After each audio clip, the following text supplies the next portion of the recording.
Eh bien salut tout le monde, c'est Flo, j'espère que vous avez la forme. Alors aujourd'hui on va avoir une configuration PC gamer pour un budget de 700 € pour ce mois d'octobre 2018. Donc vous allez voir, ce thème est rouge et noir, c'est vraiment sympathique. J'ai fait une configuration que j'avais assemblée à 700 € il y a 2 mois de cela. Ici c'est un petit peu changé, les composants seront un petit peu différents, mais vous allez voir que les performances pour 700 € c'est vraiment un budget qui est vraiment top. Donc je vais vous présenter tout de suite après l'intro, je vous présente les composants. Après on va un petit parler des performances des benchmarks et je vais également vous parler d'une option à 800 € pour ceux qui ont un peu plus de budget, ce qu'on peut rajouter et du Windows. On lance l'intro et on voit tout de suite ça après. C'est parti!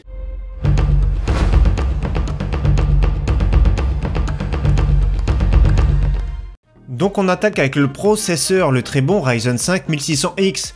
Donc c'est les Ryzen de première génération, mais il faut pas l'oublier parce que le prix est super intéressant et les performances sont toujours là. Donc c'est un Seeker 6 thread. C'est un processeur qui est vraiment super polyvalent de la gamme Ryzen, c'est-à-dire qu'il peut être à l'aise pour faire quelques streams des jeux pas trop gourmands, et au niveau du gaming il se débrouille vraiment pas trop mal. Et surtout qu'en ce moment les processeurs Intel sont beaucoup trop chers. Donc dans la boîte il y a un petit ventirateur qui est inclus, qui est vraiment assez performant, assez silencieux, donc franchement pour commencer c'est vraiment excellent. Donc pour 155 € là on est vraiment très bien. En carte mère, nous sommes sur un chipset B350, donc la Gigabyte Gaming 3, qui est vraiment excellente, format ATX, donc plein format. Elle gère vraiment très bien le RGB. La carte son est vraiment de très bonne qualité. C'est vraiment une carte mère qui est vraiment top. On est d'ailleurs sur le site, on voit quelques images. Le RGB Fusion, les ventilateurs c'est très bien géré. La carte son avec une bonne amplification.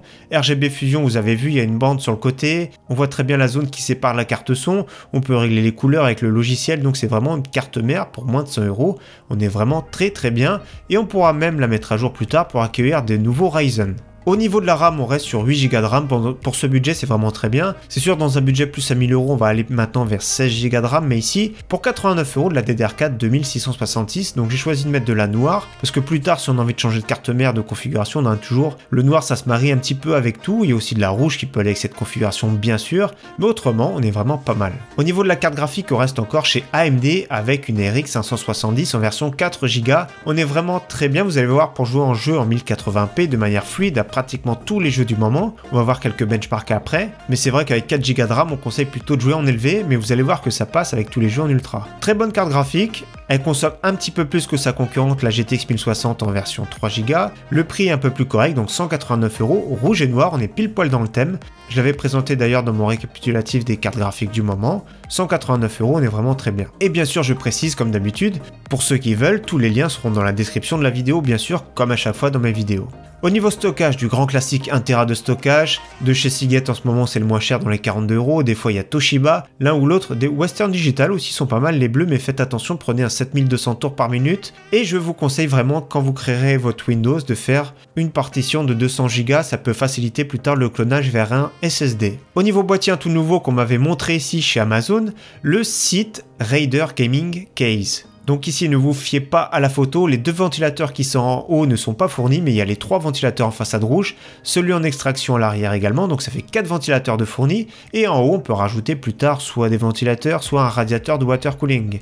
Du verre trempé en façade et sur le côté, donc le look est vraiment super, je sais pas ce que vous en pensez, mais c'est vraiment très bien. Ça fait penser un petit peu au look des Colink, donc franchement moi j'aime beaucoup ce look. Par contre le désavantage de ce boîtier c'est que le cache alimentation n'est pas complet, donc on peut voir l'alimentation, donc faudra faire attention au cable management. Autrement on est vraiment pas mal, un bon petit boîtier pour le prix 55 €, je trouve ça super correct. Au niveau alimentation, on fait confiance à Cooler Master avec la version 550 watts de la Master Watt. Alors ici on a alimentation 80 plus bronze, donc c'est vraiment correct.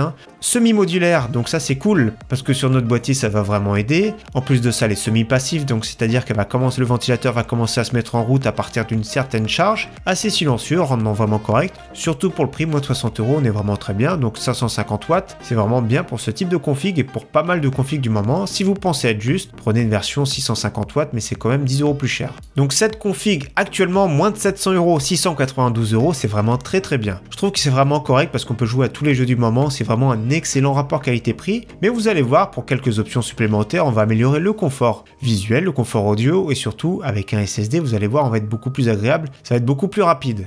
Donc avec cette config, je conseille un petit water cooling qui est vraiment sympathique, le Cooler Master Liquid 240 en version RGB. Donc pourquoi pas, 68 € est vraiment très bien. La version classique, c'est plus ou moins dans les 60 €, mais pour quelques euros plus cher, autant prendre une version RGB. Et si vous préférez pour cette configuration, peut-être le caler que sur le rouge. Autrement, c'est vraiment un excellent water cooling, excellent rapport qualité-prix, c'est vraiment top pour ce prix, il n'y a pas de concurrent. Même les ventirables dans ce budget ne font pas le poids. Donc voilà, moi j'aime beaucoup ce water cooling.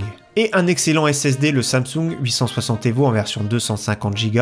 Bon, 53 €, les prix baissent. Les prix vont continuer à baisser, donc c'est vraiment cool. C'est pour ça que je vous conseille vraiment de faire une partition de 200 Go. Je dis 200 Go parce que souvent, minimum, c'est 240 Go qu'on va recommander. Donc ce sera beaucoup plus facile pour cloner plus tard votre système. Donc ici, 54 €, c'est vraiment pas mal. Ce qui fait une config, si on prend la totalité, pour 800 €. Donc là, on est vraiment très très bien. Pour Windows, je fais confiance maintenant au site SCDK. Donc je propose régulièrement. J'ai déjà commandé 3 fois dessus, 13 €, il y a un petit code réduction, ça fait 11,50 € que je mettrai également à côté. Donc je trouve une clé pour Windows Pro, c'est vraiment pas cher. Avant de parler des benchmarks, pour ceux qui veulent, j'ai d'autres configurations sur mon site internet, vous savez, c'est la première ligne de la description. Donc ici, ça se présente comme ça, c'est plus ou moins un guide d'achat. On va cliquer ici sur PC Gamer à gauche. Donc des configurations pour tout budget, moins cher possible, entre on va dire 600 €, 700 €, 850 €, 1100, 1500 € et vous avez même des PC qui sont déjà assemblés. Donc pour ceux qui veulent, n'hésitez pas à checker, j'essaye de mettre ça à jour au moins 2 fois par mois. Maintenant on va parler des benchmarks que j'ai trouvés sur internet, il y a pas mal de sur YouTube, on retrouve beaucoup de benchmarks. Donc ici j'ai trouvé des benchmarks en 1080p en ultra et vous allez voir que les performances sont vraiment super correctes, même si avec cette config je vous conseille plutôt de jouer en élevé ou faire quelques petits réglages personnalisés pour avoir un maximum de fluidité.